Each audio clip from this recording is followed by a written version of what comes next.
Good evening, everyone. Welcome to this evening's Overview and Scrutiny Committee. You're all aware of the emergency exit procedures, and I'll move straight on to the agenda. Apologies for absence from Councillor Garbett-Moore and Councillor King. That's it. Moving on to agenda item number 2 is the minutes of the meeting held on 20th of January 2022. And I'd like to recommend that these are noted. Do I have a seconder? Is everybody in agreement with the minutes? Yeah. Could we have that general affirmation? That is noted, Chair. Moving on to agenda item number 3 is urgent business. I've not received any notice of any urgent business. Number 4, do any members have any declarations of interest? No declarations of interest. Agenda item number 5 is the scrutiny review on staff appraisals that has taken place, and I will hand over to Will. Thank you, Chair, and good evening, members. This report details the work of the Scrutiny Review Task Group on staff appraisals. I should say before I get into the report that the bulk of the work in terms of the scrutiny review itself was done by my colleagues in the HR team, and so I'd like to put on record my thanks to them for that. The Scrutiny Review Task Group itself was formed back in the autumn with a scoping report agreed at the Overview and Scrutiny Committee held in September. So the task group then went on to meet twice, and in between the 2 meetings that were held, a random staff sample questionnaire was held with 25 staff, and those findings of the staff questionnaire were reported back to the task group in December 2021. The recommendations from the task group are set out at section 6.4. There's 7 of them, and these involve improving the appraisal process, such as agreeing a fixed appraisal period, recommending a longer time period for the appraisals to take place, and that was based on feedback that was received from managers and staff involved, and encouraging the use of mid-year reviews and catch-ups. And just as an update to the committee, I know that HR colleagues have been liaising with staff to sort of push those mid-year reviews as well, which is obviously one of the recommendations as part of this scrutiny review.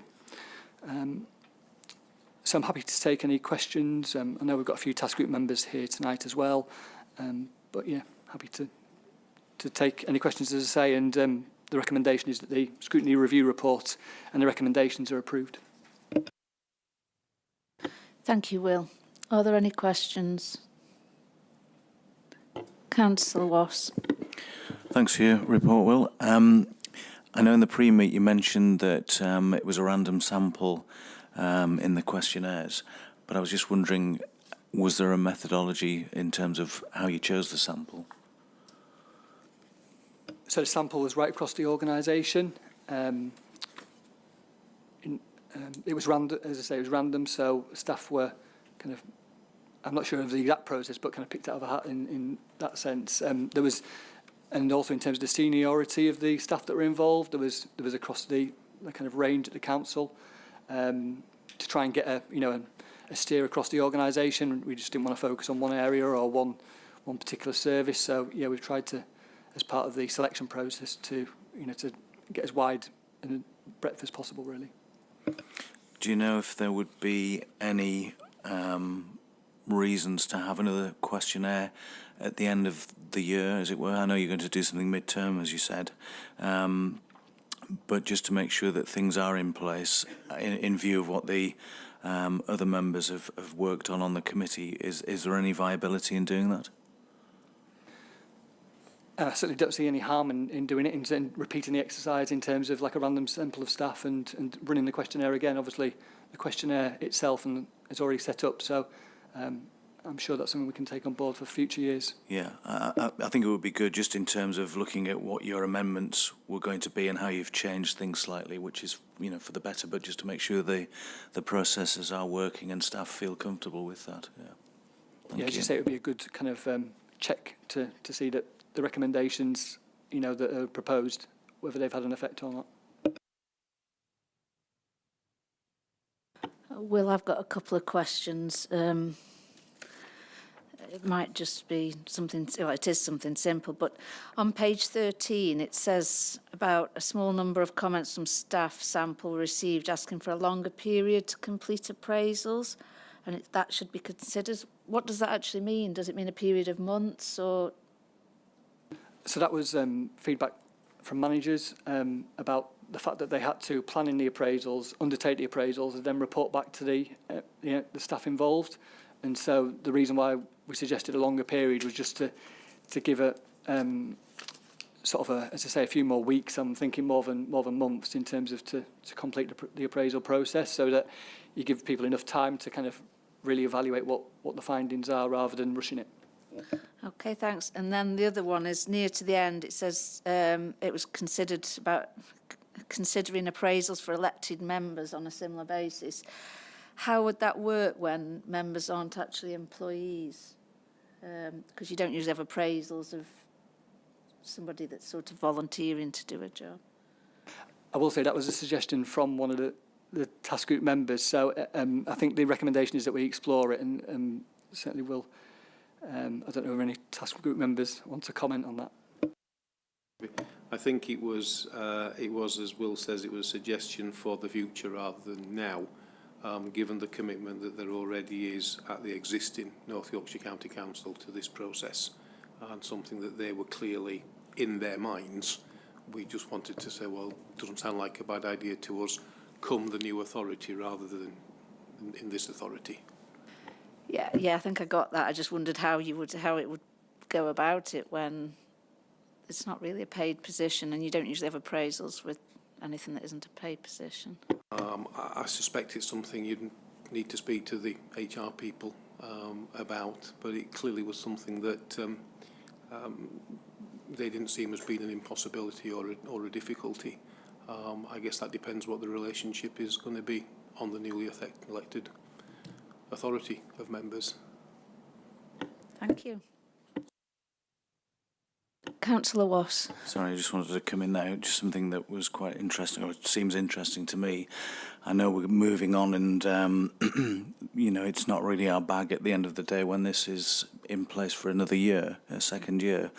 But in the cycle, it might be worth having members of the elected council take part in the appraisal process, just to make sure that it's fair and above board. I don't know.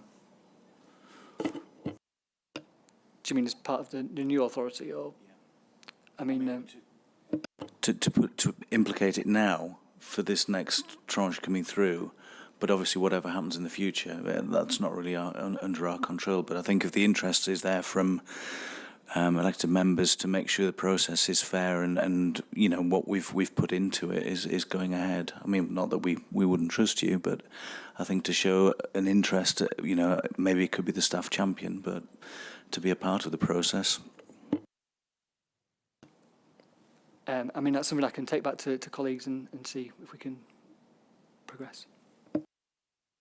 Councillor Oxley. Yeah, I don't want to become a sort of two-way drafting committee, but I think suggestion Councillor Wass has made about maybe the staff champion having the opportunity to sit in on a few appraisals might be something worth considering, just so there's a sense of how it works, and that, you know, the staff champion, he or she, whoever it may be, does get the chance to actually speak to people direct in the process. And I wouldn't suggest I may just suggest, you know, maybe could the staff champion sit in on 2 or 3 or 3 or 5 or whatever they feel is appropriate, just to get a sense of it. Would be the suggestion, I think, Will. I can certainly take that back. Thank you, Will, and thanks to the HR team for their work. Can I just make a couple of observations, please, Chair? Yes, Councillor Oxley. And I'm sure that the other members of the task group would, I hope they would agree with me. It was an absolute pleasure to work on this, to actually find ourselves as members in a position where you were able to get below the surface of something with staff members, and that was really, really, I'm sure Angela will agree with me, we all found that incredibly beneficial. I'll be very honest, I hope Simon Copley is somewhere out there watching this because it'll put a smile on his face. I think several of us were a little sceptical about how this process was working, and it was really, really encouraging to see that it is working, that it is appreciated, and that people do see the benefit of it by and large. The reason why I think we wanted to look at this was we were all conscious of the fact that with the change of authorities coming, we wanted our staff to have the best possible protection in terms of their performance that they could have stepping into whatever comes next. And I think we were reassured, Angela, that is the case. And it was good to see the commitment to it. So it was a real, it didn't take long. The commitment was very good. And I think building this into the KPIs for what's left of Rydal District Council is a really important, and will ensure that the questionnaire is part of that, I think, Clive, to help those KPIs. So. Thank you for your work on that task force as well, Councillor Oxley, Councillor Rain. So it's recommended that the scrutiny review report at Appendix 1 and the recommendations from the task group be approved. Do I have a seconder? Thank you, Councillor Rain. Can we go to general affirmation? Yep, general affirmation. It is noted, Chair. Thank you. Moving on to agenda item number 6, which is the customer complaints and compliments report, and I'll hand over to Steph, the Customer Services Project Officer. Thank you. Thank you, Chair, and hi everyone. Thanks for letting me join you this evening. I'm just here tonight to provide an update on the customer complaints and compliments received during Q3 of the reporting period. It's recommended that members note and endorse the continued good performance of complaints and compliments received through this quarter. It's noted in point 6.6 that since last update on Q2 back in November last year, the Council has responded to a further 7 complaints in the period between the 1st of October and 31st of December 2021. The total number of complaints the Council has handled so far this year is now at 25. And during the third quarter, 6 of the 7 complaints were handled under stage 1 of our corporate complaints procedure, with just 1 complaint remaining dissatisfied with the stage 1 outcome and advancing on to a stage 2 of the corporate complaints process. At the time this data was gathered at the end of Q3, that stage 2 complaint was still ongoing. However, it's important to note that that was closed within the agreed time frame. And that was also in advance of its agreed due date in February. So that was a really good achievement. The Q3 data continues a trend of lower numbers compared to complaints we received in previous years. This shows the benefit of the changes implemented within the Council's complaints handling team and the improvements achieved so far in the ongoing review of the administration process. With the agreement of the complainants, 2 of the complaints received in Q3 did require the stage 1 handling timescales to be extended due to their complexity and requiring further information from the complainant. But it's important to summarise that 100% of all complaints reported in Q3 received a response within agreed timescales. As always, it is important to consider compliments in conjunction with the complaints as well. In total, we have received 28 in Q3, giving a total of 68 compliments received during the reporting year to date. And I'd like to point out as well that one of those compliments was received from one of our complainants. So that was a really good turnaround on that one, which is noted on page 20 if you wanted to have a look at that one, the first one. So that was a really nice thing to see as well. I'm open to any questions if anyone's got anything they'd like to ask. Thank you, Steph. Councillor Rain. Thank you. I feel a bit bad because I've got my back to Steph, but it's mainly just an update on the ropery toilets at Pickering, because I had a gentleman get in touch with me about this terrible state they were in, and I've not heard any more if they're absolutely now worthy of all the visitors that come to Rydale, or what's happened with them, that's all. Thanks for that. Yeah, I don't have an answer for you right now. I'd need to liaise with the team at Street Scene for an up-to-date update on that. I know that it was a priority for them and they were looking into it, but I would need to get back to you if that's okay and take that away. Thank you.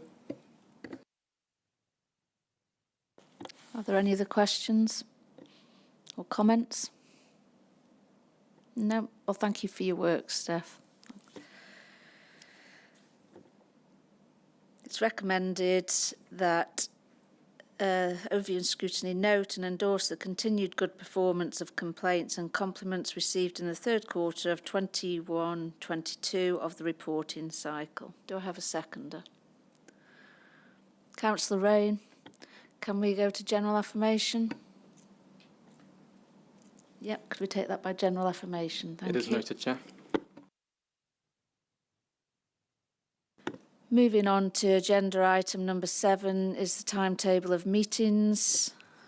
Is this Will? Oh, sorry, yep. Over to Elizabeth. Thank you, Elizabeth.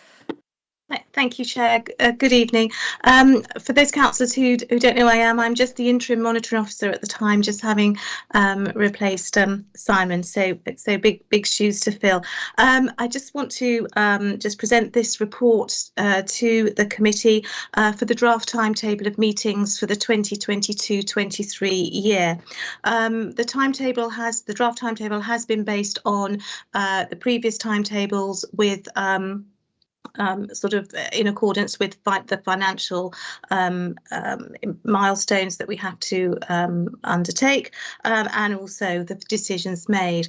I'd like to refer the committee just to section 6.2 regarding any changes that might be required in the coming year with regard to decisions that are needed as a consequence of the local government organisation. Should that be required, then consultation will take place in advance of any change with the chairs of the committees and also with group leaders.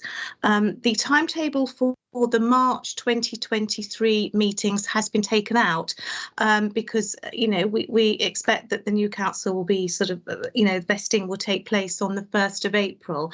However, we have left in the full council meeting on the 30th of March 2023 just in order that we've got a committee meeting in case there are any loose ends to tie up or any other business that we need to undertake prior to the new council getting in force and invested. So unless there's any other questions that I can answer, that's my presentation. Thank you. Thank you, Elizabeth, and welcome to Rydale District Council. Thank you, Chair. Is there any comments on the timetable? No? Do we just note the timetable? Thank you. Moving on to agenda item number 8, which is decisions from other committees, and the Policy and Resources Committee held on the 3rd of February 2022. Does anybody have any comments?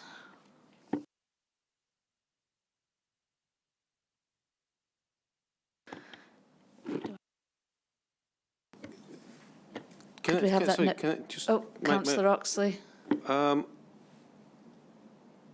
No, sorry, no, I've had an answer. There's something not there that I thought was going to be there, but I have had an answer to that, so I'm not, sorry, Chair. I'm getting old. Thank you, Councillor Oxley. Could we have that noted? Thank you. What, I'm getting old? Yeah.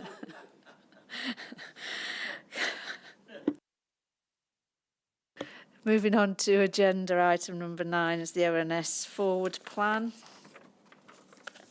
Will, is that you? Thank you. Yes, just to say there's no updates as per the plan that's been published on the agenda, so nothing else to report apart from the items that are listed for March and April. Thank you, Will. Could we have that noted as well? Thank you. Moving on to agenda item number 10, any other business. I haven't been informed of any other business and I don't have any other business. So if we can bring this meeting to a conclusion. Thank you, everybody.